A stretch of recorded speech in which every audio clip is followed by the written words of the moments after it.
Welcome back to another podcast from Nobody Cares About Dad. This week, myself and Adi have travelled down to Peterborough United's training ground to interview player turned coach. That's it. Yeah. Ryan Semple. How are you? I'm very well, very well.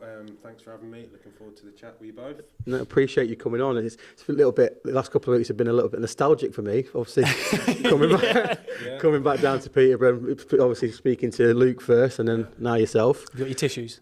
Yeah, thinking about the career could have had. I listened to it. It was a bit emotional, wasn't it? But don't worry, it's all good. So look, diving straight in, Ryan. One of the things we always do at the start of this podcast is just go back to the very beginning. What was life like for you growing up with your dad? What was your relationship like? If you want to just talk us through that. A good childhood, enjoyable childhood. So my mum and dad, they separated when I was around probably 7 or 8, but they, before I was born, they'd met and sort of got together in London. Actually, my dad grew up in this area, not from this area, he's from Manchester, but grew up in Peterborough area, sort of at a young age, as a lot of people do. Certainly from Peterborough, there's not that much going on here. moved to London and got a job over in London, down in London. Met my mum, who's from Lewisham, South East London. Sort of fell pregnant quite quick, and sort of,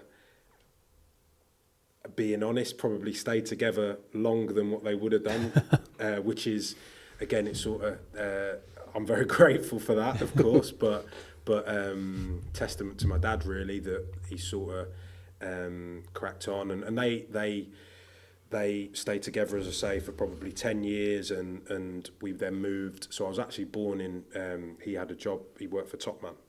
I was born in Belfast, because he had a job out there, got promotion, then came back when I was probably 18 months, something like that, a little bit younger, and then ended up in Peterborough as a toddler,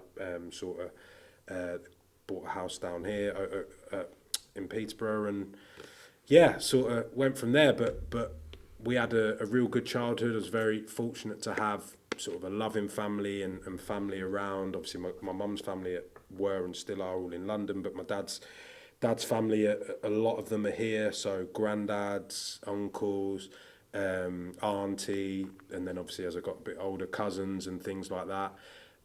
We've got quite a young family, if you like. So my mum was 19, my dad was 22, something like that when I was born. But my nan and granddad were young as well. So my nan was 17 when she had my dad, and my granddad was a couple of years older. So quite a young family. I think my nan was 40 when I was born, so grandma at 40, and which is great. That. Yeah, because they, like I say, that extended family was incredible, and such a big part of my upbringing, and not just me, obviously, as older and had kids myself, and they're still of an age that can have been involved as great grandparents as well. Yeah. And obviously my mum and dad and stepmum, who I'm very close with. My dad sort of remarried quite quick, and they've been together 26 years.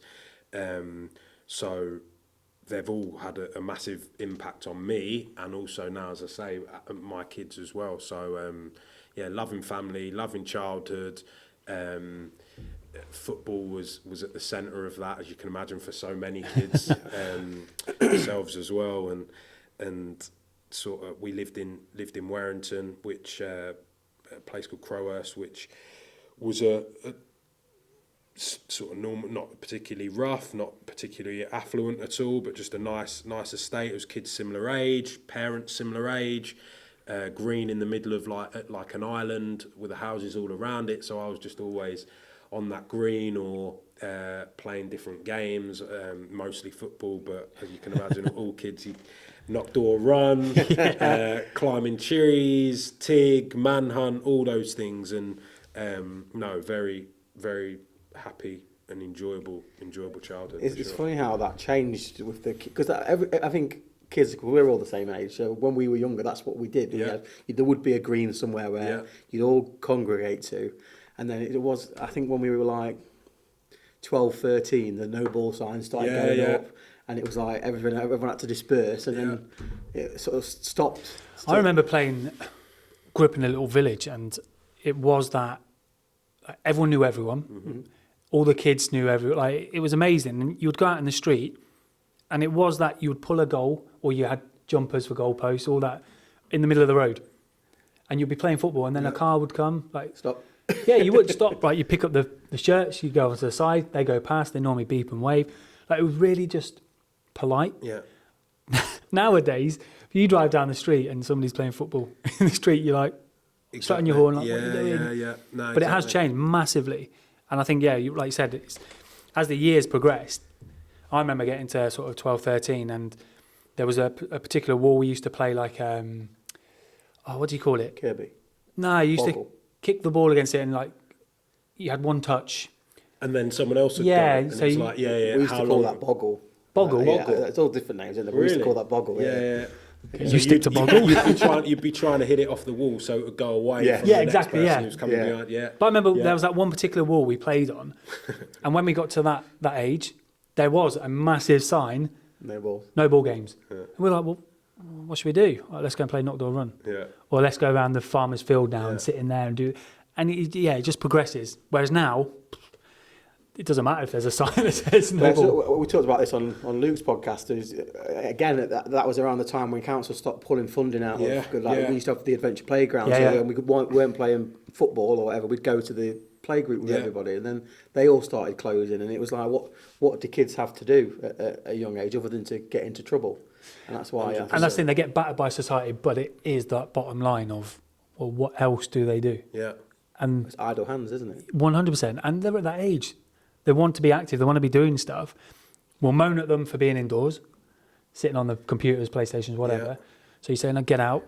Okay. Then what do they do? Where do they go? Yeah. You just congregate and normally drink, smoke, do whatever. And yeah, we're quite easy to shift the blame.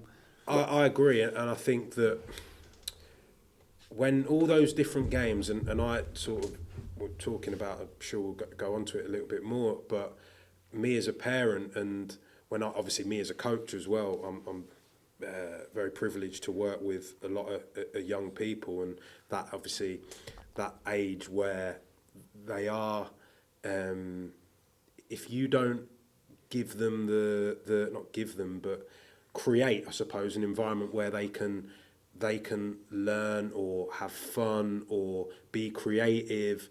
It's not about you telling them do this and it being routine, but if you don't have that, or you don't give them the environment where they can come up with these ideas, what are they going to do? Exactly as you said, they're going to get into trouble because their minds are so busy and active and wanting to explore, and that's how you learn. But if you create the right environment for them to do that, well, then they're going to do wonderful, wonderful things. And if you don't, it goes the other way. Yeah. It goes the other way. So, Create an opportunity, isn't it? Exactly, That's 100% right. And no, I think that I was very, very fortunate. Or we were very fortunate. You talk about social media and things like that, that we've obviously grown up with social media to a point, but a lot later, we were sort of, a lot of our probably values and the things we enjoy and our personalities were sort of already formed. Yeah.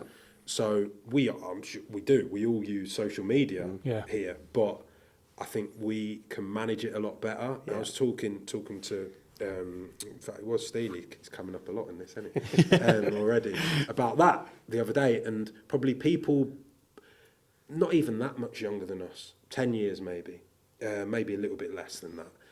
They've grown up at those formative years, social media is around, and it can control their lives. Yeah. And even younger than that, it's frightening. It sets, like we talk about values and morals and stuff, and obviously we've grew up that way, and we had that sort of, I guess, the disciplined life to a point. We forged our own characters, our own morals and morals and stuff. And now you see with social media now, it dictates a lot of what somebody should be, how they should act, what they should look like, what they should eat, what they should wear. And you get through this, and like you speak about this a few times, Marco, about you get to that point where you're wearing the fancy stuff for somebody to go, oh, wow, look at that. Yeah. And You know, a lot of that's driven from social media. Yeah. I do it now. If I'm on there and I'm scrolling through and I see something, I'm like, oh, that looks really good. Definitely look amazing on me. Definitely. I'm going to get it. Yeah. But then I take a step back and I go, I ain't getting that. I'll look an absolute dick. And we do that as adults, and that's how powerful it is. And we're obviously as adults fortunate enough to be able to go, like you just said, step back.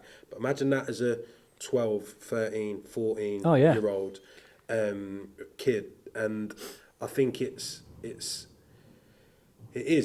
really powerful in a lot of positive ways. Social media, I do believe that, but it can be so dangerous. And also going back to being a parent and obviously being a dad, your influence can be so much more diluted, because it's all right, me as a parent, and not so much yet, obviously boys are young, but as they get older, it's all right, me and my wife as parents saying, do this or be aware of this. But if you've got social media where at the scroll, literally a flick of a touch of a thumb on thumbprint, you've got all these different influences.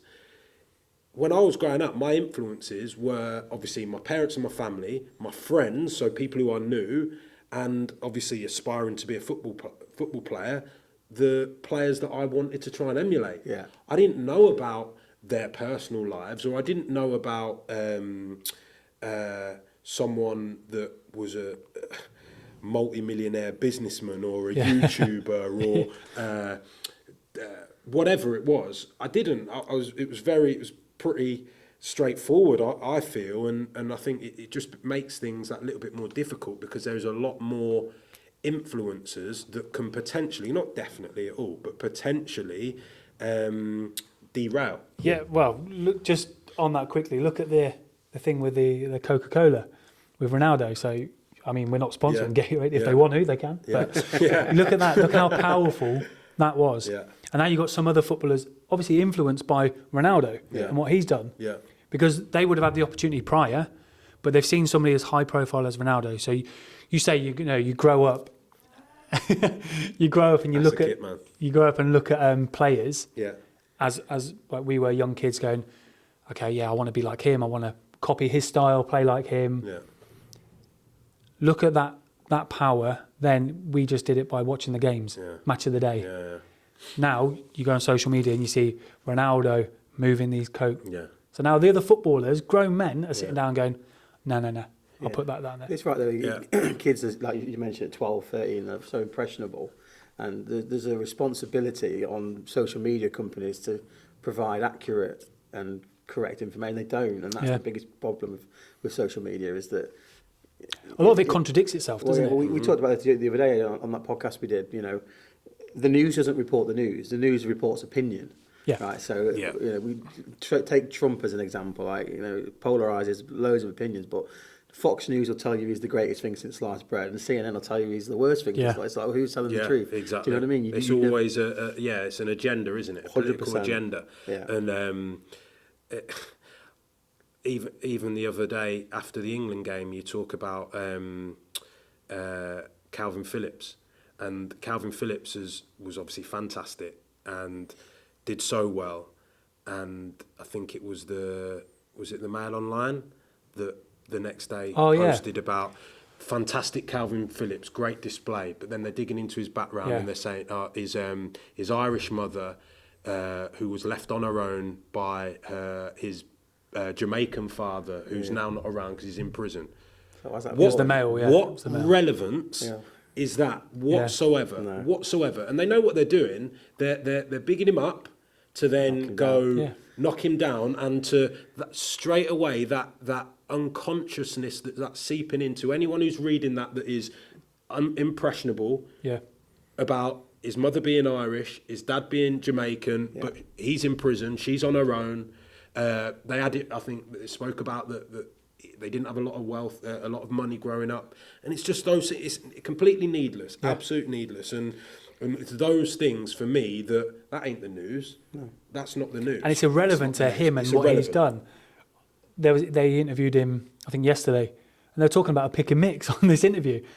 That's him. Like, he's a kid. Like, he's a young guy it's all about football. Yeah. Nothing about personal life. And like you say, it's that impressionable stage of, okay, well, I don't like him anymore because he's had a bad upbringing. Behave.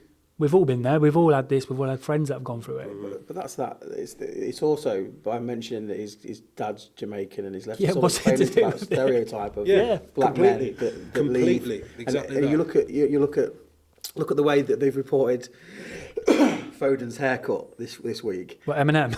No, Gaza, isn't it? He's the next coming of Gaza. Yeah, when Pogba does it, he's like a show off. Arrogant. Or he's Yeah. arrogant. Arrogance and without going over the same things that has been reported about so much, but all the nonsense in the past with Raheem Sterling. Yeah. Yeah. And he isn't the only one.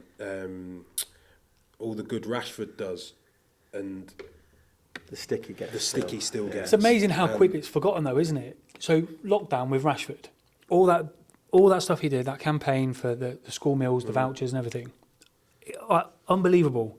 That's a positive way to use social media and your platform. Massively.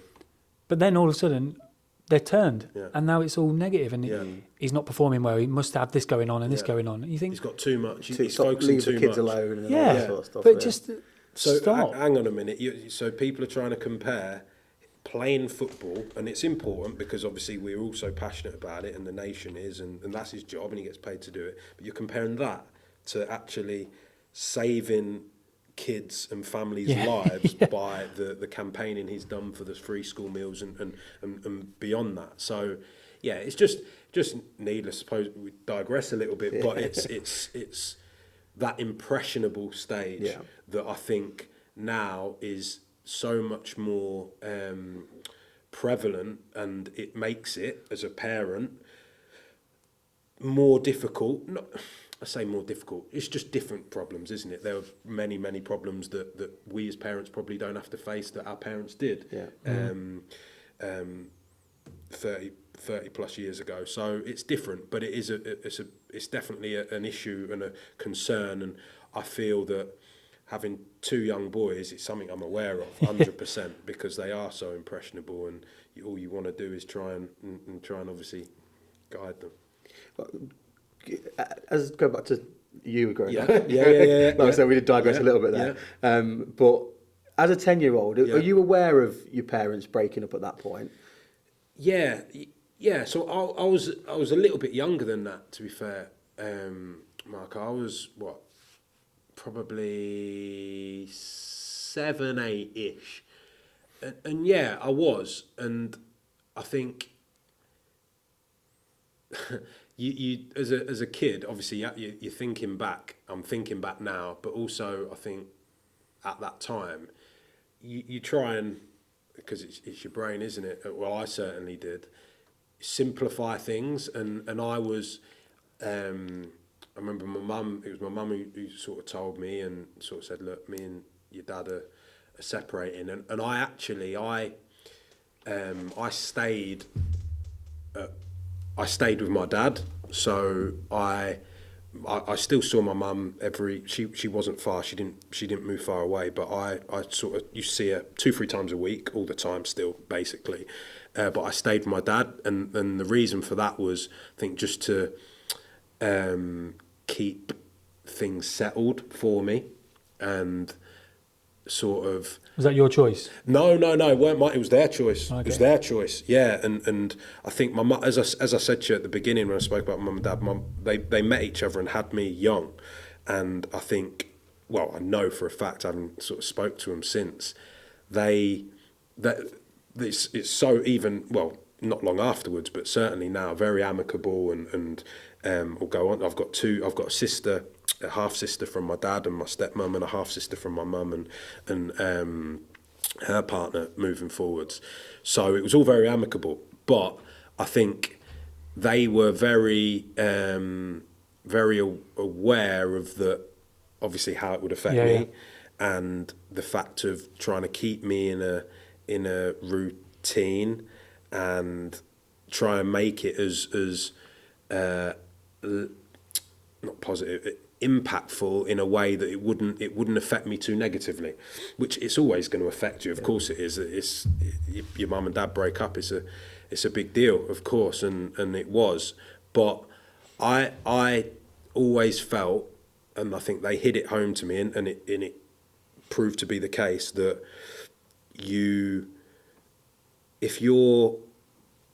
I was still going to see both parents. I was still clearly loved. I go back to it at the start, and from the start, I had such an amazing family around me, and it wasn't just my mum and dad. With it, as I say, uncle, my dad's brother, my uncle. He's one of my sort of best friends, and I've got we're so close. My auntie, grandparents, and then my mother's side was further away in London, but still so close. And I think I was the oldest, because they were so young. I was the oldest child, so I was the only child in the family at that point. So I was the first sort of my generation.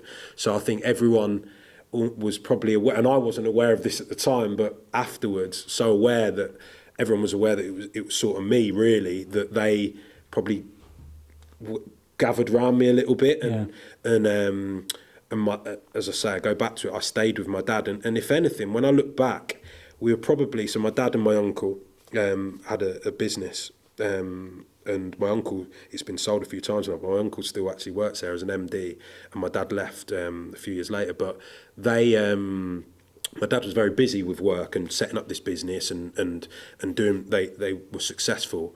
So when I think my mum and dad separated, and they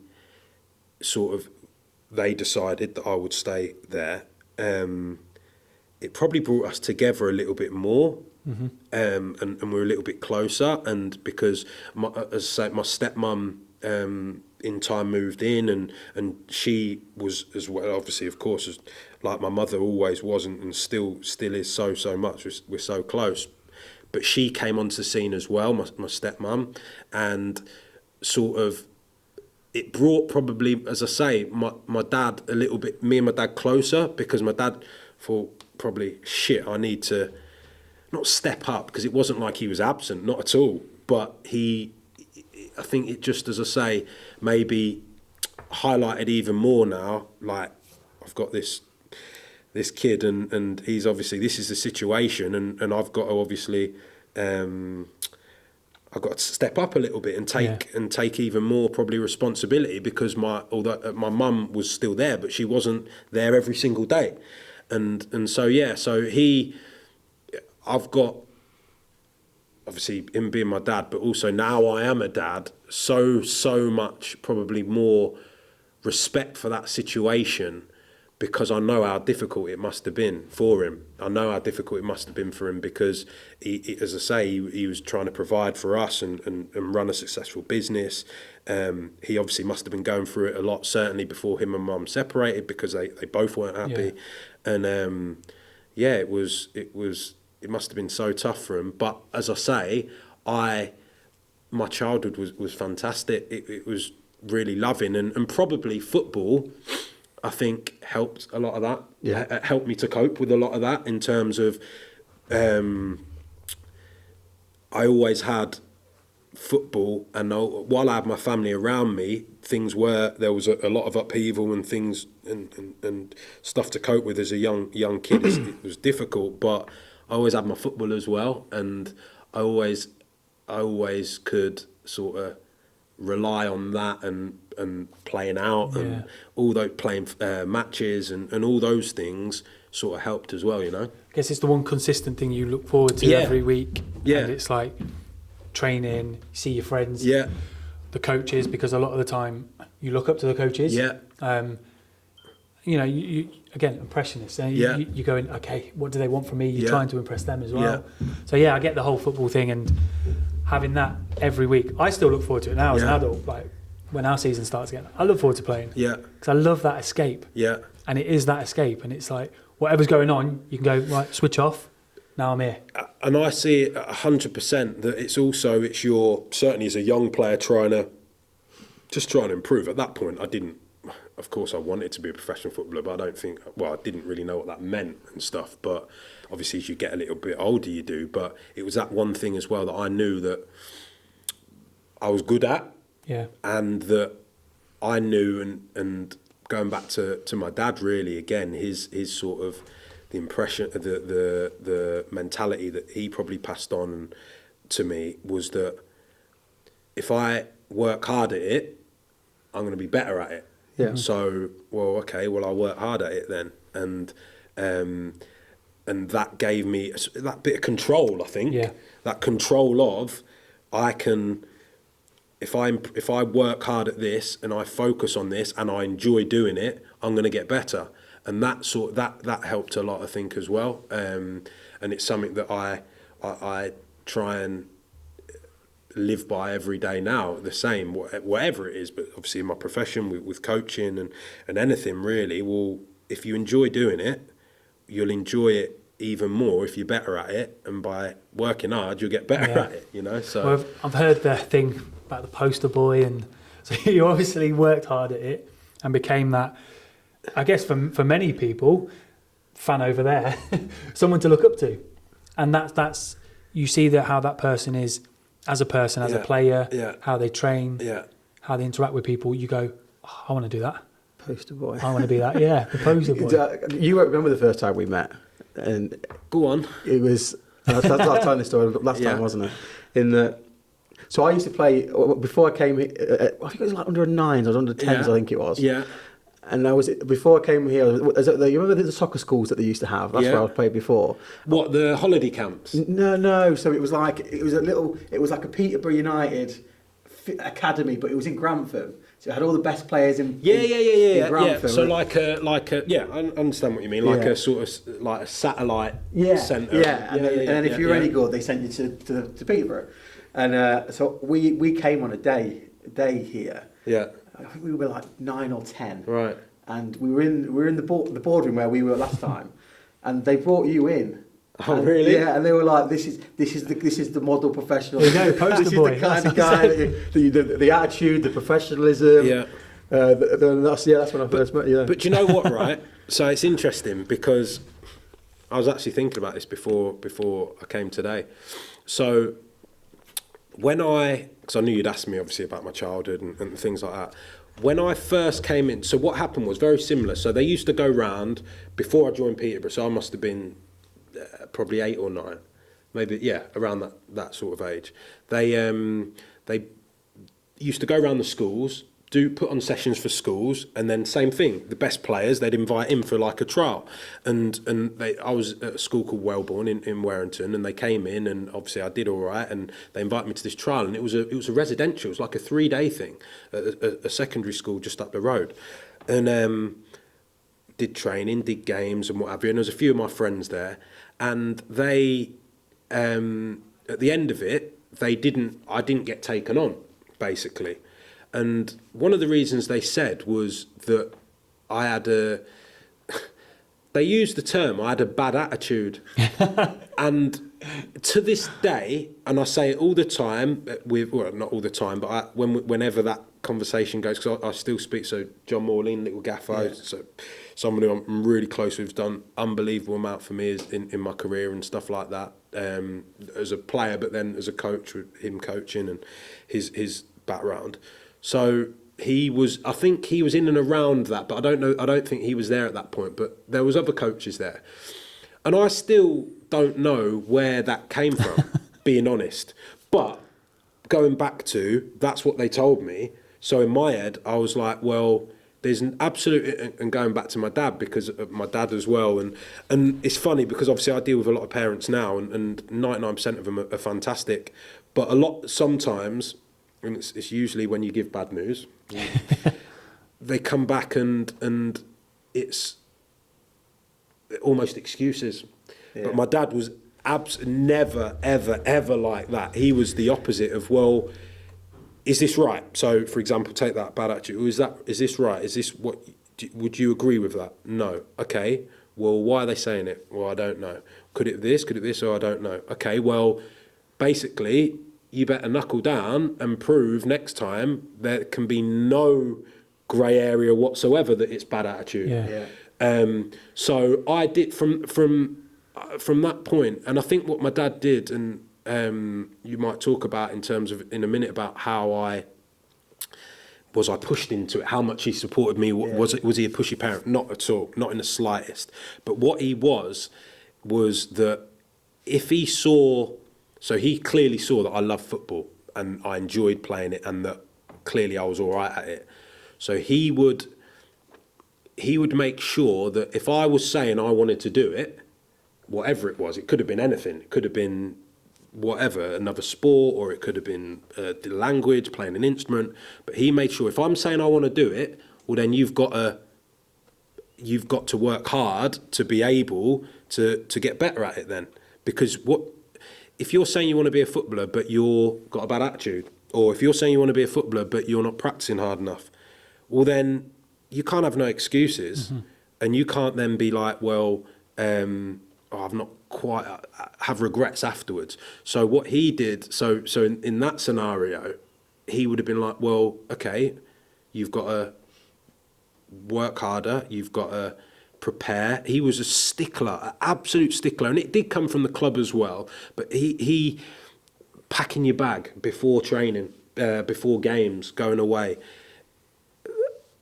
A lot of parents might have done that for their kid, and the club used to say, and it was fantastic. This is like almost 30 years ago. No, you pack your own bag.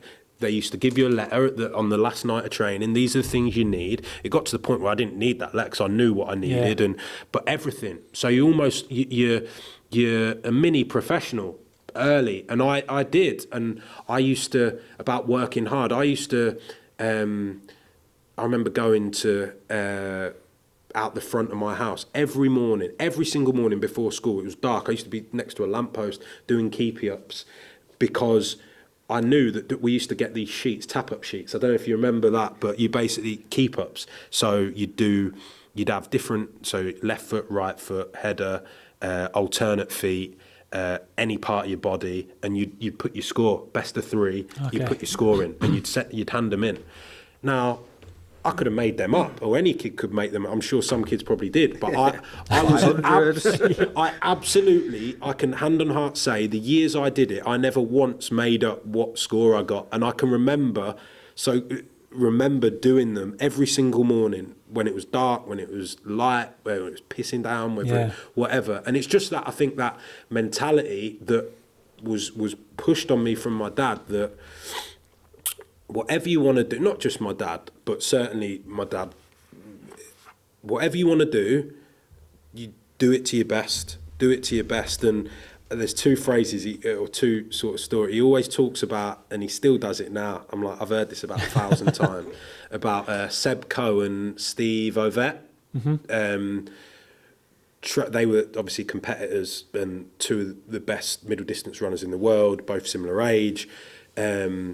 Training on Christmas Day. They interviewed, I think, maybe Steve Ovett, one of them, and they said, what are you doing over Christmas? He said, well, I'll be training Christmas Day. And I was like, why?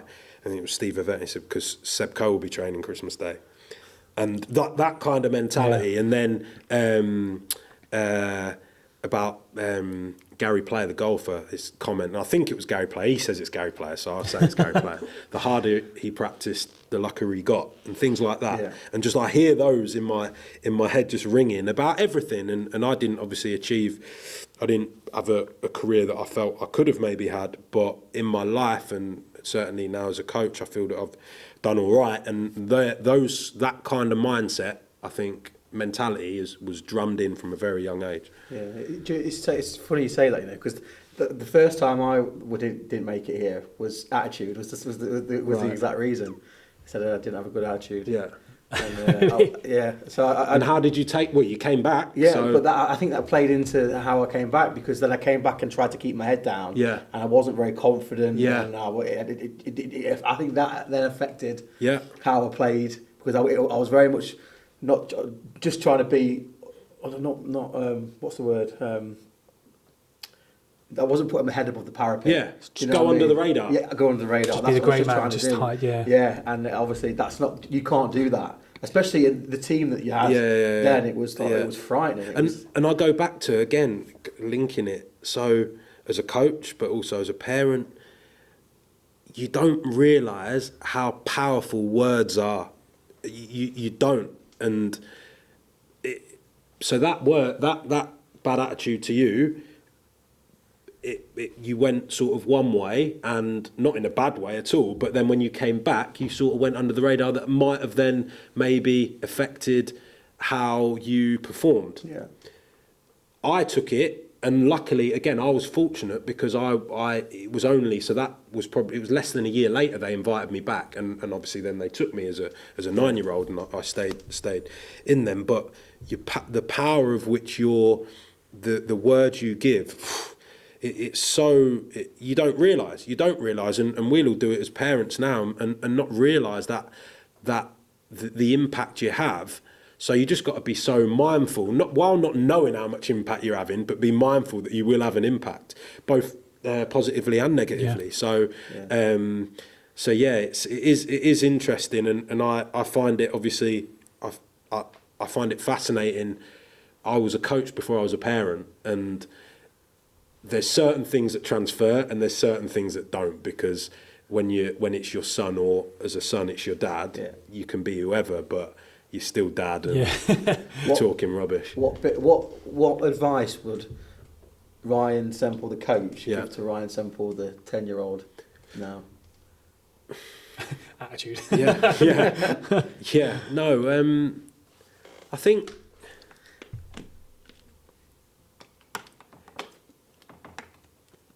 enjoy yourself, enjoy it, because I think sometimes because I was so desperate to do well and so driven to do well, and I think sometimes you don't enjoy it as much, and I think, and that's in any, certainly as a kid, definitely. So I would say that enjoy yourself, and don't, but also have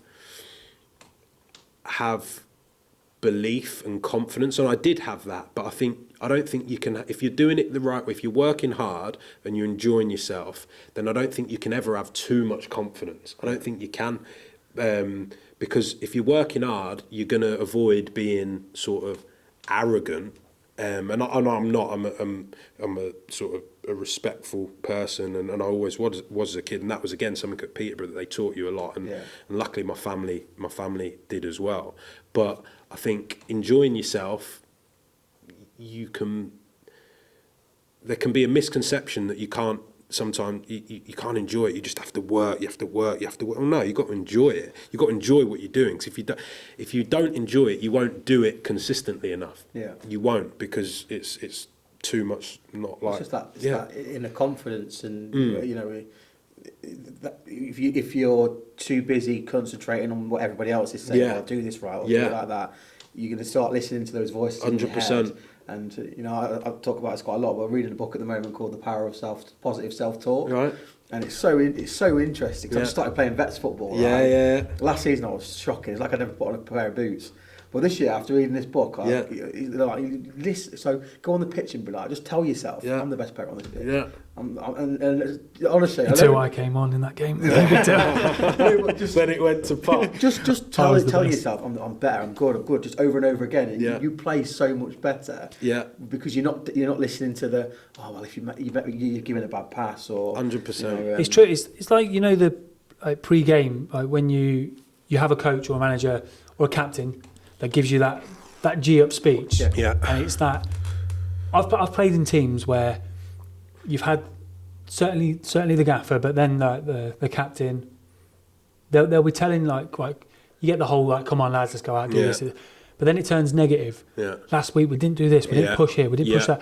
And you see the lads in the change room, like now, because I still play, like, not vets, but normal football. Same normal, but you know what I mean. Like that with competitive age, and they're about 10 years younger, the majority.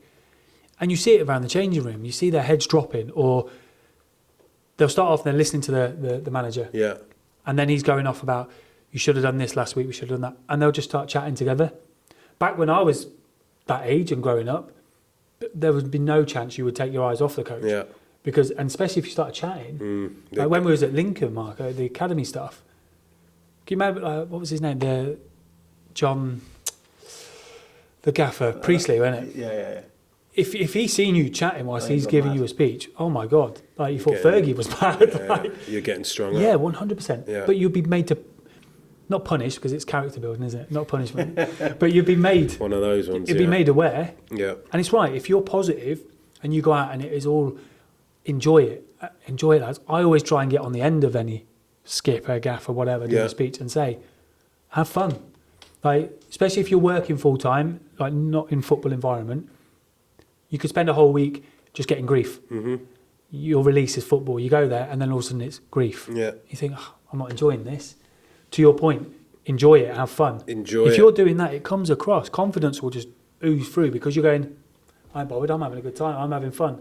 For you, you're putting in, if you've put in the effort, your best ability is coming out. And you're having fun, you're having a laugh. We played together for the first time in years, didn't we, a couple of weeks ago? Years, wasn't it? Yeah. Wow. And we got on the pitch and it was a proper rainy day in Manchester. It was horrible. But it was so fun, wasn't it? We had fun. And it was just that, not felt that in a long time, getting on a pitch. And you just go on and you think, okay, because I play still at the younger groups, I thought, oh, this is going to be a laugh. Yeah. And it was so much fun. And that's the thing, I think that whatever you do, so at whatever level you play at, whatever age you are, you've got to enjoy it. But enjoying it doesn't mean that you don't take it seriously. Yeah. You take it seriously. I see kids, you see, or I remember being a kid at 8, 9, 10, and they take it serious.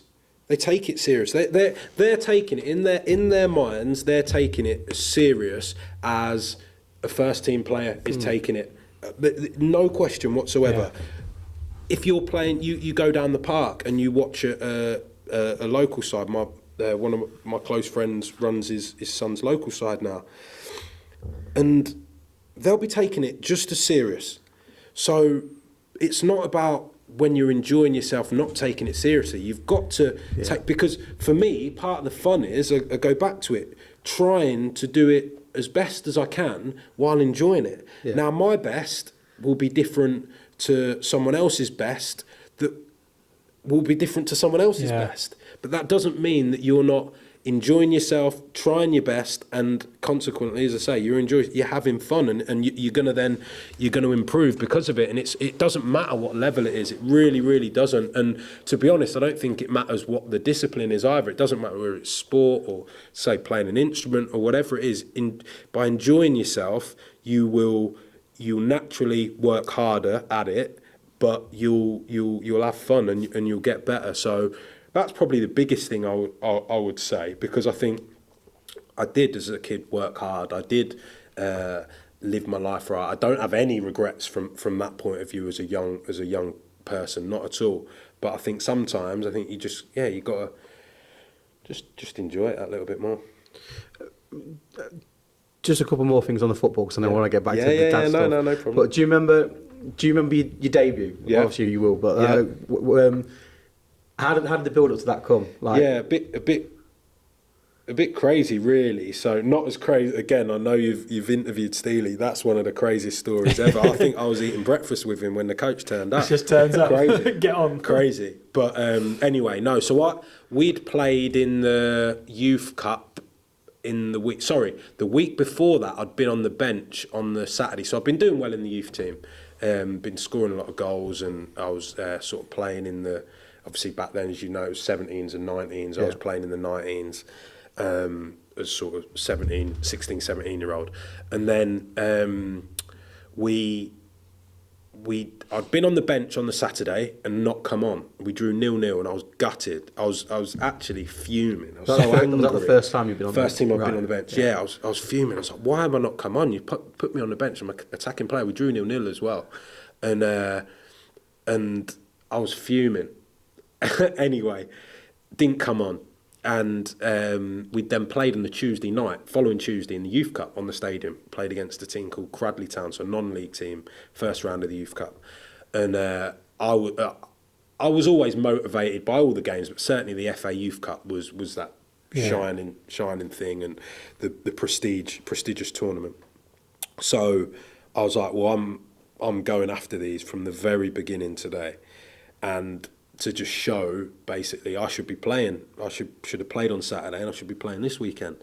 So we went 1-0 up after about a minute.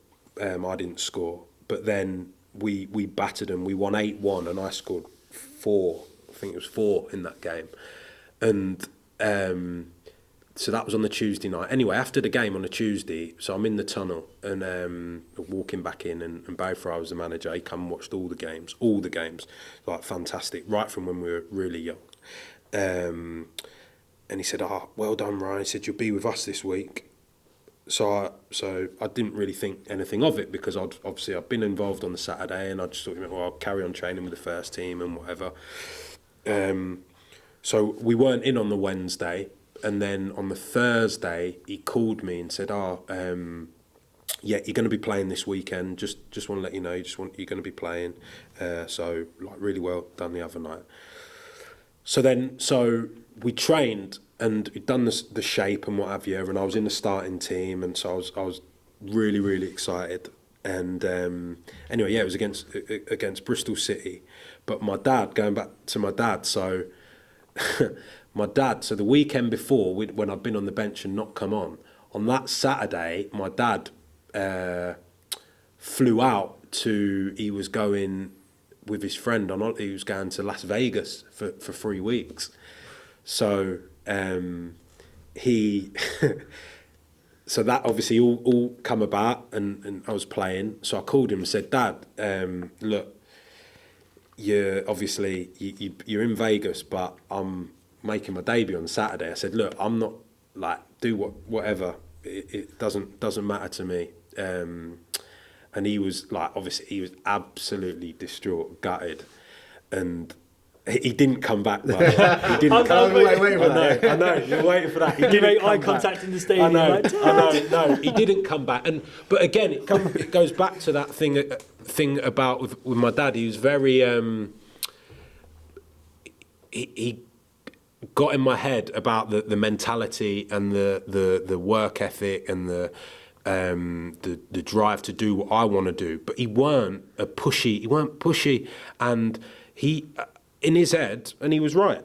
It was my first team debut, but you play more games, and you're this is for you. You ain't doing it for me. You're doing it for you. And obviously, all my other family were there, and he watched me numerous times, but. Yeah, he didn't come because of that. So obviously, even more peed off why I didn't play on obviously the week before. That obviously he didn't see my debut. But we played Bristol City. We lost 3-1, but I did quite well. I was really excited about the game, and I was nervous. I was really nervous because it had been build up through the week a little bit. Mm-hmm. Yeah. People knew that I was going to be playing, and I obviously knew I was going to be playing. So that was a little bit of a different pressure, but one thing I can consciously remember telling myself was take it in, enjoy it, but just try and leave everything out there. And I did quite well. I hit the bar from about 25 yards on my left foot. I cut inside, I was playing the right, cut inside, hit the bar. I was gutted that didn't obviously go in, but I did well, and I do feel that as I say, I didn't let the occasion get the better of me, and I enjoyed myself. So, no, it was an amazing feeling, amazing achievement, obviously for myself, but also all the support that I'd had with my family and obviously my coaches and things like that. And being a local lad, being from Peterborough as well, to obviously to represent. I'd been at the club since I was 8, and I was making my debut at 17. Long time, all the way through as an academy player. So, no, it was fantastic. What's the biggest difference from playing 17s and 19s to the first team? I found probably the biggest one was the speed of the game, but the speed of thought. I think the speed of thought that all of a sudden, when I was playing the 17s and 19s, I was as quick or quicker than everyone. I was, I could beat someone and deliver a cross, or beat someone and deliver a shot. When you're playing against players that some of them weren't as quick as me, because I was quite quick, but they're quick up here, and they've played multiple games at that level. Yeah. Some of them even higher, obviously played at higher level, so they know who's this 17-year-old that's quick and can cross and can run, but. I'll show him inside. I'll get tighter to him, or I'll basically usher him into areas he doesn't want to go, or I'll show him onto his weaker foot. That's what happened. It showed me inside. I hit the bar. If that had gone in, they would have been laughing. They would have showed me on the outside where I was stronger. Was that a 25-yard that started out as a 10-yard? Well, and as you've told do you know me, what? Do you know what? It's funny. It was. I have got the footage somewhere, but it was the way. It was obviously 2002, so it weren't. It weren't where there was loads and loads of footage and YouTube. It certainly weren't YouTube or anything like that. But it was. If you ask anyone, it was a good strike. Honestly, I promise you. But not good enough because it didn't go in. Obviously. But there we go. It's mad though, isn't it? When you play against people with footballing brains. Yeah. And you see it now. Yeah. You play against players, and you think you can be playing so much higher. Yeah. Because of your brain, how switched on you are. You can take away speed and how good you are, how strong you are, just by playing a simple pass or showing you on the inside if you're always going on the out. Yeah. You're not comfortable. That's an ability you learn, I think, through.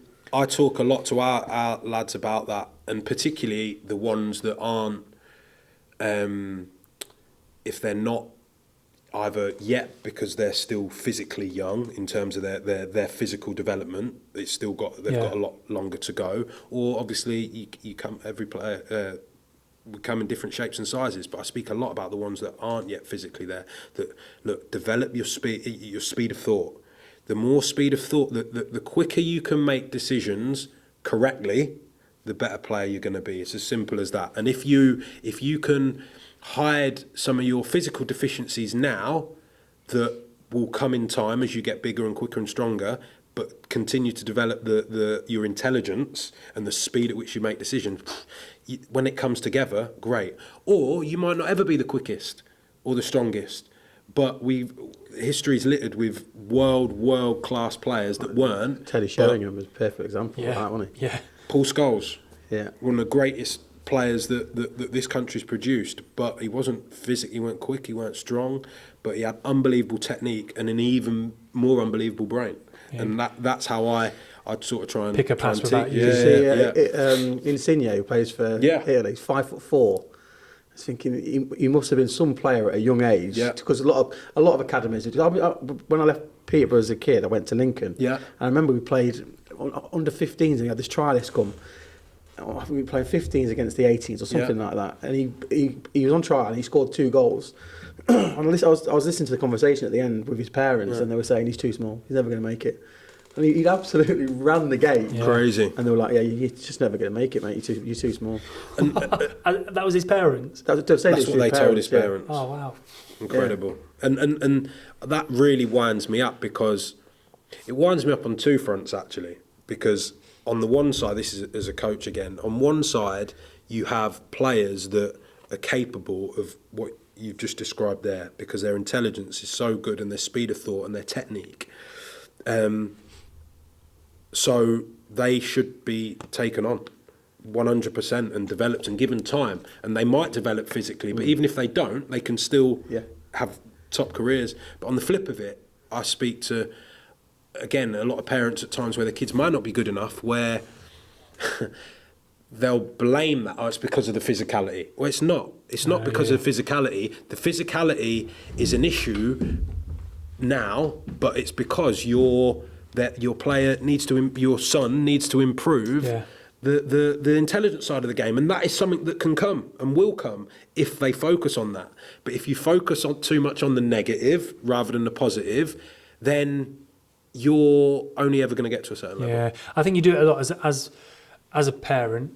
So I know I'm guilty of this. So if anyone says, like my little boy, Dexter, if they say, he's not doing this or he's not doing that, I'm like, well, yes he is, or that's because of this, or he might be tired, he might be a bit sleepy. It's that defensive mode, isn't it? It's that Papa Bear, you go, no, there's nothing wrong with him, it's you. And it's difficult, and that's the thing, when I said it earlier about a parent to a coach, just because I've worked with a lot of children, when it comes to your own kids, it is difficult. And my dad, myself, with me, he wasn't like that. He was he weren't over the top the other way either, but he was like, look, okay, well, if that's what they're saying, then if you agree with that, then do something about it. And if you don't agree with it, make sure you prove even more that whatever they're saying is wrong. It's important. It's so important. And So I'm now. So with Dexter, he's very big for his age. Yeah. So like physicality, Yeah, he's fine. I'm that's perfect. Yeah. Now it's trying to get him to kind of switch his very young brain. Yeah. In terms of like listen to the coach. Yeah. So when we take him to the YDP sessions, it's listen to the coach. And I remember after the first couple of sessions, I was kind of like almost grilling him, like stop picking that up, stop doing that, stop playing football, listen. And then honestly, something did click in there, and I was like, what am I doing? I was like, no. I was like, have fun. Yeah. And I remember having the football with me, and he was listening to one of the coaches. Yeah. And I can remember, you know, when kids look out the corner of their eye to see what you're doing because you've told them something. He was looking out the corner of his eye, and I thought, I think I've gone too much here. Like, he's now looking to make sure I'm seeing that he's listening. Yeah. So I got the ball and just kicked it through his legs. And then he turned around and he was like almost waiting for me to go, come on, have fun. Yeah. So then he did. Then he started coming out his shell. Brilliant. But it's very much that you can go too far the other way, especially as a parent. Yeah. And as a dad, my son's now playing football. For me, I'm like, oh, this is the ultimate. I've made it. Like, he loves football. He's all about football. Yeah. Now I just want to see him. I want to see him progress and develop. Like I've said this before, he's my retirement plan. Like, I'm not going to sugarcoat this. No, I'm joking. But I want to see him have as much fun as possible, because I remember me growing up, my stepdad, he was very much like your dad. He wasn't pushy. Yeah. He wasn't, no, you will do this and you listen, you do that. He was very much have fun, enjoy it. And we lived in Scotland at the time, and I was playing football in Scotland. And I remember this one tournament was at the Super Jays, St Johnson. All right. I was having an amazing time. You know those games where everything falls perfect? Yeah. Everything. Can't do no wrong. Every time, like, I would kill a ball, dead ball, whatever. And I just remember I was having so much fun, I was getting cocky. And I was literally getting the ball, I'd knock it round somebody, or I'd take it off of them, and I would be saying, oh, thank you, but cocky, like to the player. And I remember at half time, my dad said to me, he was like, are you having a good time? I was like, yeah. He goes, you better drop that cockiness, because somebody is going to rattle you. I was like, yeah, whatever. 2 minutes into the second half, Bang. I was wiped out, mate. I was seeing stars. Yeah. One of their defenders came straight through me, but it woke me up. I was like, okay. Lesson learned. And I need to listen to my dad. He probably slipped him a pack of sweets. Go Smash that. I wouldn't surprise it. Yeah. It would not surprise me. And that's the thing, like with not so much Geordie, my youngest, because he's only 2, but with Brody, I those messages that you just try and hope that come into them, and those two. With Brody. So I've seen you down, obviously YDP at football lessons, and he was going from a very young age there, and then we moved to Manchester, and he didn't really. It's testament to them, really. He didn't really enjoy it up there. We went a couple of times, and it was a real box football. Don't know if you heard of it. So it's a unbelievable facility, real good place, football lessons. But the coaches were a little bit younger, and he never really. He didn't really connect and didn't really bother. And he's not. Brody, he's not that. He enjoys football, and he enjoys about it is he's got so much energy, and he runs around, and he just enjoys letting off steam, I think. And I'm very aware of that balance between. I want him to do well in whatever he does, but whatever he chooses to do, I'm 100% going to be like, look, you. Enjoy yourself, but listen to the coach and work the teacher, whatever it is. I'm going into football already. Coach, whatever it is, whoever you're learning off, listen to them and learn and work hard, and you'll enjoy it. And I say it. I'm fortunate enough, sort of the way I work my hours. I take him to school quite a lot. And those things, listen, learn, work hard, have fun. I say it to him all the time before he goes in, because I want him to take that in, and I want him to know that the teacher, you listen, and as a consequence of listening, you'll learn, and obviously you work hard, and you will you'll have fun, and sometimes I think he does take heed, other times he probably doesn't. But no, it is really important. It goes back to the power of those words again, doesn't it? And I think I need hopefully to change what I say to Dex. I just say to him, listening ears on and don't hurt anyone. Yeah. That's all I say to him in the morning. Listening ears and don't hurt anyone. Brilliant. Because I'm always going and signing, oh, he's had an accident today. I'm like, oh, okay, what's he done now? Yeah. Oh, he's jumped down the fireman's pole onto another kid. Brilliant. Is the kid alive? Like, is he okay? But no, I get that. And I genuinely, I think I do need to stop saying like negative, like listening ears on, don't hurt anyone, more have fun. Ryan, did you always know you wanted to be a dad? Yes. Yeah, I did actually, funnily enough. So I was 29 when we had Brody. Were you trying? We were, and I'll be honest, I wouldn't. So my wife Laura, we met when we were young. I was 21, she was 24, and to be honest with you, and I think it's probably because my parent, although it didn't end well, they separated, but I had young parents and I had a young family around me in terms of young grandparents and uncles and what have you. So I love kids, and as I say, I had two younger half sisters that were 10 and 12 years younger than me, so I grew up with young kids around me. So I would have had children a lot earlier, to be honest, but Laura wanted to be married first and what have you, which is absolutely fine. I weren't quite ready to get married at that age, so we waited and we tried, and we've been trying for a while, and we got married, and then Brody came around, probably just over 2 years, just under 2 years later after we got married, and fantastic experience. Again, talking about previous podcast, I was so excited, and the first stage was amazing for me. I love the newborn phase. Like, my wife hates it, absolutely hates it. But I love it. I love just sort of carrying them around and feed. We bottle fed, so I would feed them, and just as I say, carrying them around, seeing their face, almost like there isn't much clearly at the start, much interaction, but just you looking at them. This is something that you've obviously helped to create, and amazing with both kids. I'll be honest, I find it's sort of, they're both massively mummy's boys, massive mummy's boys, and I think I was, as I said, I spoke to when mum and dad separated, and I got closer to my dad. I was the same. I was a mummy's boy, big time, and that sometimes winds me up, if I'm honest. So now they're older, and they're so Brody probably, so Geordie's like 2.5 now, so he's into it now. Up until that, he loved me, loved daddy. So, and Brody was the same. He come out of it about 5. So that age group, like age range 2 to 5, with Brody, he didn't want to know. Honestly, he didn't want, everything was mummy, or can we see mummy? Where's mummy?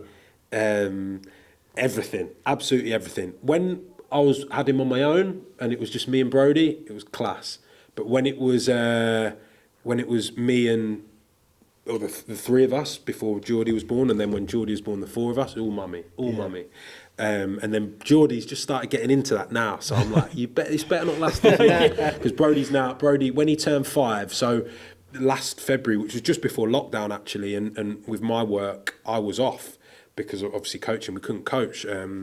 So I was off for 5 months from the start of lockdown, the first one, till when I came back to the club here at Peterborough, so till the middle of August. And that, I think that period of being at home, being with him all the time, he sort of like got him out of it maybe a little bit. And now he's still a mummy's boy, but not as much. But yeah, like it's great. I really enjoy it. It's hard. It's very intense, and it's probably as much difficulty in your head and the worry, not the worry, but the concentration on how are they, or what we're going to do with them, or all those worries that you all have, insecurities of parents. Am I being a good parent? Are they okay? All these different things is probably in your head as much as the actual reality, but it's tiring work. You get lost in what kids actually need. Yeah, and it's for not sure. trips out all the time and Yeah, let's go and do this, let's go and buy that. They just want you. yeah, And if you can sit there and you spend that quality time, Yeah. we spoke about it, and like it's quality over quantity. If you're not fortunate to have your child all the time, yeah, the time you do get them, it needs to be quality time, Yeah. not just okay, yeah, let's go. We're going to go out for the day for a trip. It's not really quality time because you're distracted. yeah, And I'm getting that with Dex at the moment. So he's always been a pappy's boy. He calls me Yeah. pappy. He's Yeah. always been a pappy's boy. yeah, Only just now, like recently, he has started. I miss mummy. I want mummy. I want this. And I'm thinking, The other way. I'm like you. I'm Yeah. going, no, yeah, like no, you don't. Yeah. I'm telling him, Yeah. no, you don't. And I can see him. He's going, no, I do. And then, like you said, you sort of revert back and you go, oh, hang on, what am I saying here? Like, okay, yeah, well, mummy misses you, but Yeah. I want to see you. I want time with you. yeah. It's just odd, and that's why I think I do so much with him, because it's always like, Pappy does this and Pappy does that, and I love that. Absolutely Lockdown love for it. me was massive. Honestly, lockdown, and of course in tragic, terrible circumstances, of course, for in so many levels. But lockdown was an absolute blessing for me in the sense that I was at home, and I was at home for 5 months, and the time I spent. You talk about quality time with Brodie, obviously with Geordie as well, and with my wife, but certainly with Brodie was massive because we just hung out. And whether it was even I became the homeschool teacher, and I took homeschool, and Laura would have Geordie, and he was obviously even younger then, and we'd do homeschool together, and then we'd go fortunate in Mobley, where we lived, a great big nature reserve, so we'd go around there literally every single day. Yeah. And obviously the weather the first lockdown was top incredible, drawer, yeah. wasn't it? It was unbelievable. So we did that.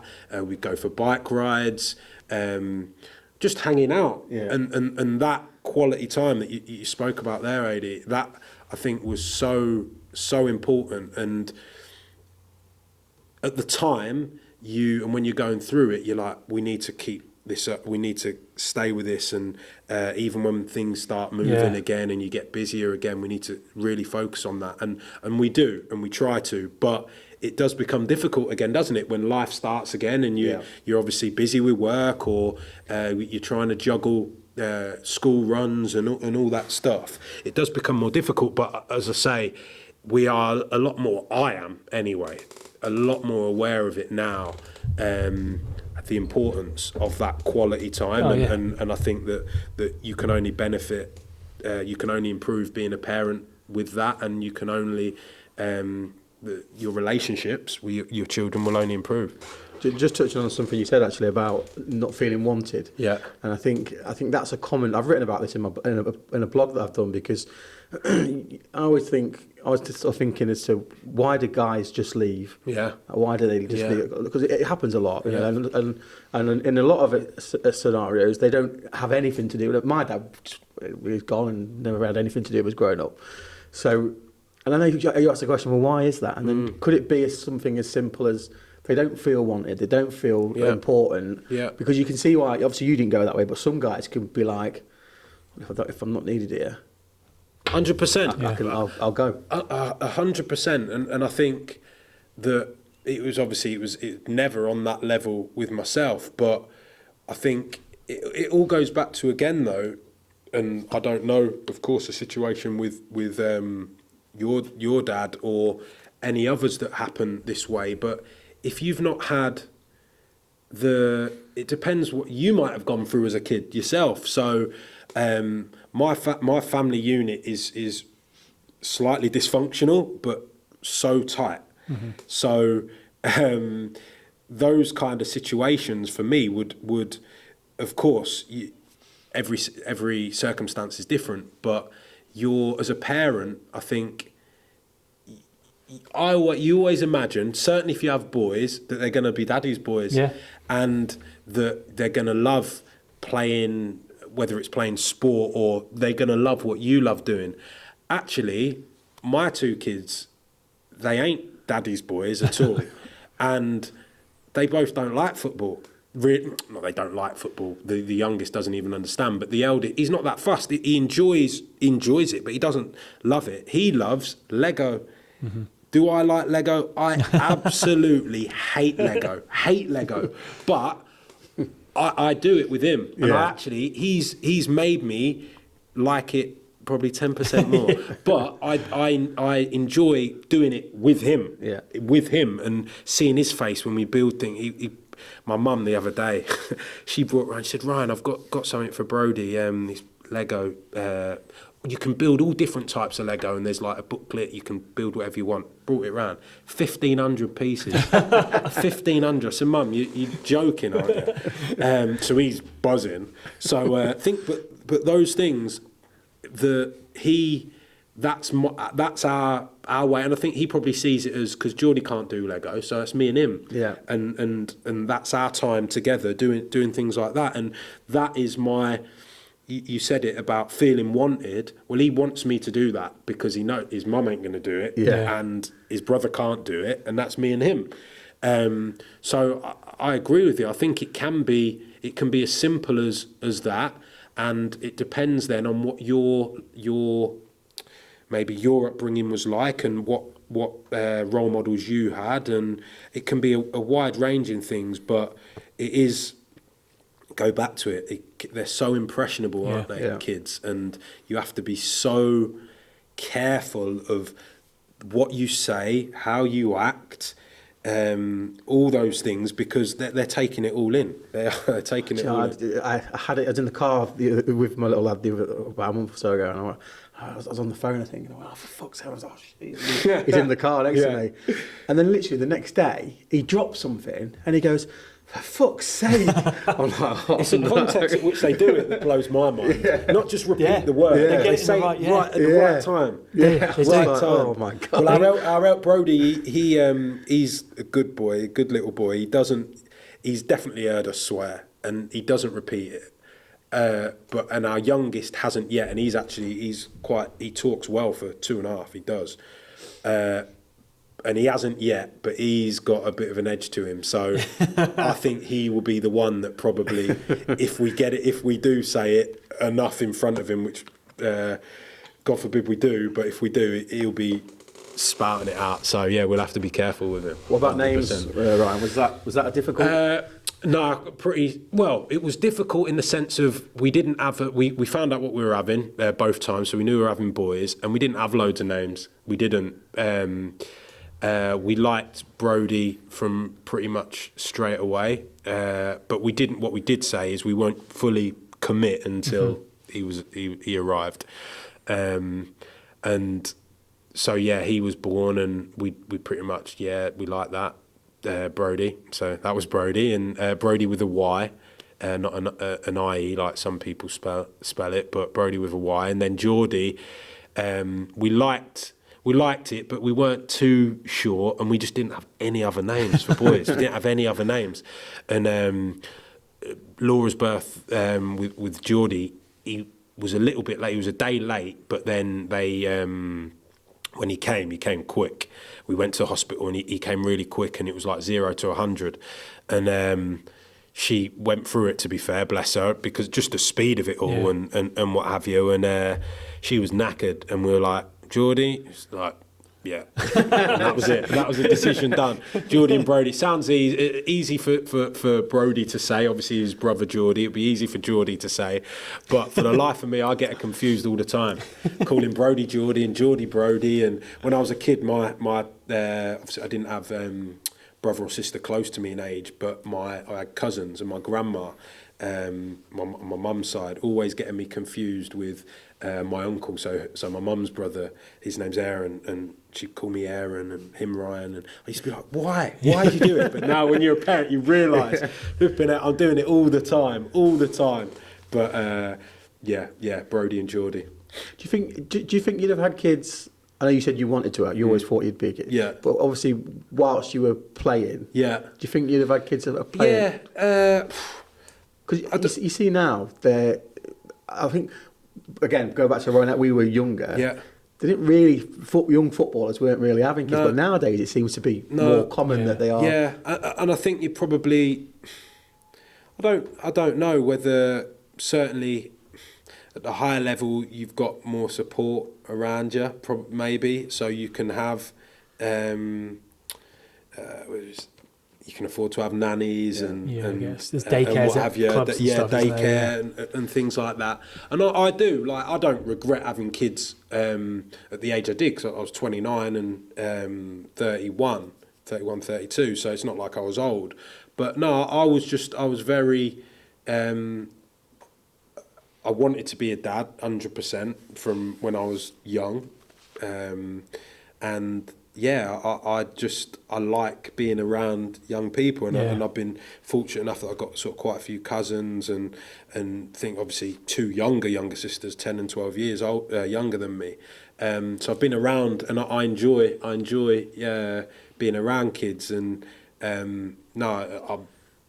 I would, to be honest, I'd probably have more kids. Oh, that was going to be my next question. Yeah, it was actually my next question. If I was really pushed, I probably would, but no, we're Laura's no chance. And I get it. To be fair, we'd sort of, it's not just not so much, if I'm honest, having the children. The pregnancies were quite difficult for Laura, to be fair, and we had sort of a couple of miscarriages where it was obviously very, very difficult, and the sort of emotional side of that was obviously very tough for me, but even more so for my wife. And I think it's almost like we've got two, that's enough for us, we'll shake on that, and that we're happy with that, you know. And I totally get some women sail through pregnancy and they have kid after kid after kid, and they actually enjoy being pregnant. But no, my wife was certainly not one of those, and I'm more than happy with what we've got. I'm more than happy with it's that. It's normally guys that will say, I'd have more, exactly, because we get it quite easy, apart from certain things. Sometimes they morph into the devil, but whatever. But it's easy for us, and we go, cool. Yeah, we'll have kids. I'll have more. I'll have a whole football team of them. Yeah. But we forget about, hang on. Yeah. Our bodies don't go through it like them, and we don't have to deal with that like through, in, during, after. Obviously, we have our own things that we go through as men, which we speak about a lot. And it's it's one of those. I'm happy with Dex, and that's me. I'd never say never, but I'm good. I'm in a good place with just Dexter. You've won. You've got one. He's trying to wangle two. I'm trying. I'm desperate for two. Yeah. But you tried enough for the first, didn't you, mate? I actually literally really strong arm her into the first one. Yeah. And she's like adamant that we're not having another one. Yeah. And no matter that, like even like little things like if the weather's not great, like today or something, he'd be in the house. And he looks a bit bored. I'd be like, what if he has a little? Yeah, that's it. If he had a little brother, he wouldn't be bored, but they'd be scrapping, and you'd be the house would be being turned upside down. But do you have siblings? Yes. So I've got 6. Oh wow! Brothers and sisters. Wow. Yeah. So I understand that. From a big family. I'd have 4. Yeah. Like that's what I'd sort of say. I'll settle for 2. But I think I'm gonna have to have 1. You'd settle, but you've got realisation sets in. Yeah. And you siblings? I've got 2 sisters. Yeah. Okay. I've got 2 sisters. They've both got kids. But quite a big family. Yeah. So aunties, uncles, cousins, nephews, big family. Yeah. So for me, I've always been. I always knew I wanted to be a dad, always, and I've been around, like growing up, been around kids, like all the time, and I just knew how important it was to have that around you. Yeah. So Dexter has a sister. So when I met my ex, she had a 6-week-old baby, right, and then so pretty much raised her. She's now 5.5, nearly 6. So they spend they're together all the time, but they are proper brother and sister. Yeah. So within 30 seconds of being with each other, boom, chaos. Yeah. It's arguing, it's fighting, it's you did this, you did that, or I'm saying this, I'm saying that. They have that ability to walk into a room and done. it's turned upside down. And so for you have got to really... In reality, 100%. And that, again, coming from the family that I say dysfunctional, it's probably more functional than not these days with the amount of people that separate and what have you, and you have extended families and stuff. But because I have two half sisters. Yeah. One my mum's, one my dad's, and they're half sisters by name. They're my sisters, and I'm their brother. And that side of thing, whether it's stepsister, if you live with them or you don't, or it's the extended family. For me, when I talk about my family, of course I talk about me and my wife and our two kids, but it's more than that to me, and I feel very lucky to have such a big family that I'm very, very close with, and that if you have one, but you've got, are you still close with your siblings? Most of them. So you've got that extended family as well. I've got 3 from my mum and 3 from my dad. And one of my dad's I'm pretty close to, but then there's some that I've never really ever met or seen or done anything with. But probably with 4 of them I'm fairly close. Yeah. No, so you have that extended family, and no, it's great. So we were in Manchester for 2 years, and moving back was one of the drivers as well of moving back, was that the kids had certainly Geordie was born up there, so he didn't know any different, but Brody had a great time up there. But that family support and unit is so important to both me and my wife, and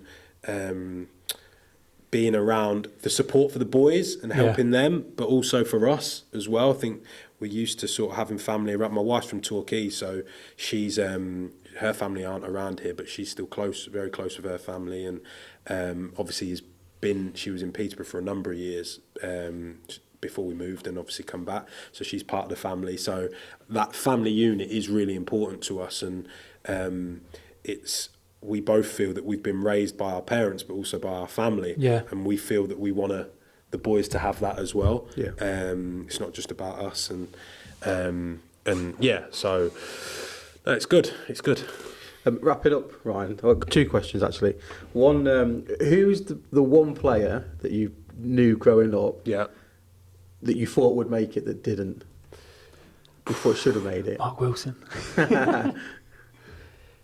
But obviously goes without saying myself, obviously. Yeah. Other than you, who was the one player? We spoke about, you spoke about Custard, didn't you? Shane. So obviously he's a real close friend. I was best man at his wedding a couple of years ago. Real good friend. He actually, when he moved back to Devon, when he left here, Peterborough, and come back, he lived with me for 18 months. No question him for me, because he had so much. You talk about intelligence and his ability. He was so bright and so clever with his movement, and so he was ahead of us. He was so far ahead upstairs than us, and he weren't the quickest and he weren't the strongest, but he is finishing to this day. And I've been fortunate enough, obviously, I played to a certain level, but more than that, to coach at a decent level, academy football, and was at Man City for 2 years and worked with some fantastic players there that play for England and other countries and stuff like that. He's the best finisher I've seen. He's the best finisher I've seen in terms of youth football. There's no question about it, because he could finish from short range, from long range. He was unbelievable in the air, which was great for me as a winger, because I just literally used to knock it and cross. Left foot, right foot, and as I say, that accompanied with his intelligence. How he never obviously played for England, played for England up front with Wayne Rooney, under 15s, schoolboy. How he didn't make it, for me, I've spoke to him about it at times a little bit, but I think the biggest, when I look at him and I look through it as a coach. Now, what could he have done more? I think when he got to about 18 and the academy setup got scrapped here, which affected him a lot, because he weren't yet ready physically to go into men's football. So reserve football and an extra year of sort of an under-19, sort of under-23s league would have been perfect for him. But I don't think he worked hard enough physically. So it goes the other way with him. He got by on his unbelievable... He was fine physically when we were younger. He weren't like a dot, but he weren't obviously the quickest or strongest. But his intelligence and his ability got him by because he was fantastic. As he got a bit older and he then needed to... He was never going to be the quickest, never going to be the strongest, and he wouldn't have had to because he was so bright. But what he did need was to be able to, that maybe 5-yard... quick change of pace or change of direction, or to protect the ball and link it quickly and then spin in behind, or things like that, where he never developed it. By his own admission, he didn't work hard enough, I think, on that side of his game to then complement the other side. And then I think what happened with that is then when the academy set up scrapped, he went to Latvia for a little bit, he went to Cambridge for a little bit, but because he didn't really get much of a break, he gave up, really, in terms of really pursuing to professional level. And when he played for Truro, which was a really good non-league side down back in when he was down south, back in the southwest. He came up here and played at a good level at St Neots, which is a good level. But with all due respect to those teams, and he was playing part-time and playing at that level, and when he moved back up here and played for St Neots in his first season and the first calendar year, he got like 80 odd goals, and because he was that, as I say, his brain worked that much better and quicker than others. But that's the biggest one for me. He could have really, for me, he could have made it. And there'll be players now playing in the league and playing at our age that went and gone and had really good careers, didn't have the technical ability of him, didn't have the intelligence of him, and just those things. Bad luck, but also just that real, I think when it really got tough to really crack on and keep going, and it's difficult, and I went through it myself, when you go through and you get released from clubs and you go in non-league, and it's so difficult to get yourself back up. But I think when that happened, he just sort of fizzled out. Yeah. Good answer. So he's the one. Yeah, because he's the one I always used to talk about as a young age. I remember being at Lincoln and you used to speak about custard all the time. Yeah. Training all the time. Honestly, we used to play and we used to play all the top teams. And obviously he played for England, so he was one of the top players. There was no one that you would have swapped him for. Nobody at that probably from the age of about 14 to 18. Nobody you would have swapped. Top drawer. And I told a joke at his wedding actually about him and Rooney, that they played together, and one went on and become England top goal scorer, Man United's top goal scorer, and whatever, and one ended up at St Neots Town. But he scored 80 goals.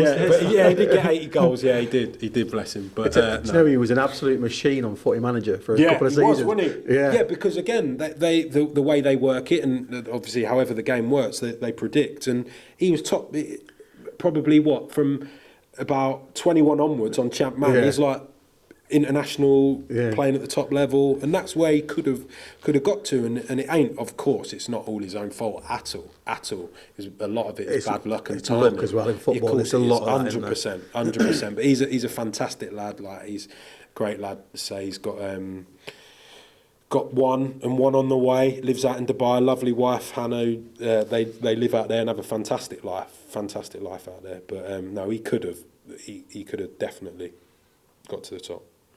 And the last one for us is what we ask everybody: what are your sort of hopes for the future?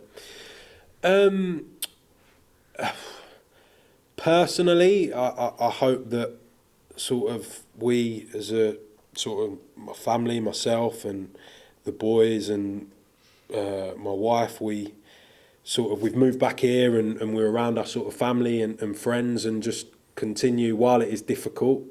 It is difficult having children, as you both know, but just try and have fun along the way, try and enjoy it, and we do. We have great times, and we're going to the caravan next week, and we enjoy ourselves together, but also enjoy our own time as well, and that includes certainly Brody now. He's getting older and he's got friends and go and plays out with friends and goes around friends' houses, and just hopefully hope we can bring them up in a way that they're polite and, as I say, they're good people, good personal skills, work hard but enjoy themselves and have fun. So that from a personal level. Professionally, I want to obviously continue progressing as a coach in terms of being better and being able to try and help develop people and players even better than what I do now. And where that takes me, who knows? But whatever I do along the way, make sure I enjoy myself. I think that's a big thing. I want to try and do that, and by me doing that, will hopefully pass that on to my kids as well. So Nice. Yeah, brilliant. Listen, Ryan, really appreciate you coming on and giving us your time today. And it's just gonna say it's been a long time since I last seen you. It's been great. Mate, congratulations on what you did achieve in your career and stuff. And like I say, from that 10-year-old that we were, was the poster boy, you should be proud of what you achieved, mate. I appreciate that a lot. It's been a mad journey to come back as well, to obviously go through as a player, then a coach, and go and come back. So, no, I appreciate it a lot, and I thank you both for obviously asking me on. It's I look forward to it, but I've enjoyed it even more than what than what I thought. So, I appreciate that. Thank you. No, excellent, good work, great work. Cheers, mate. Thank you.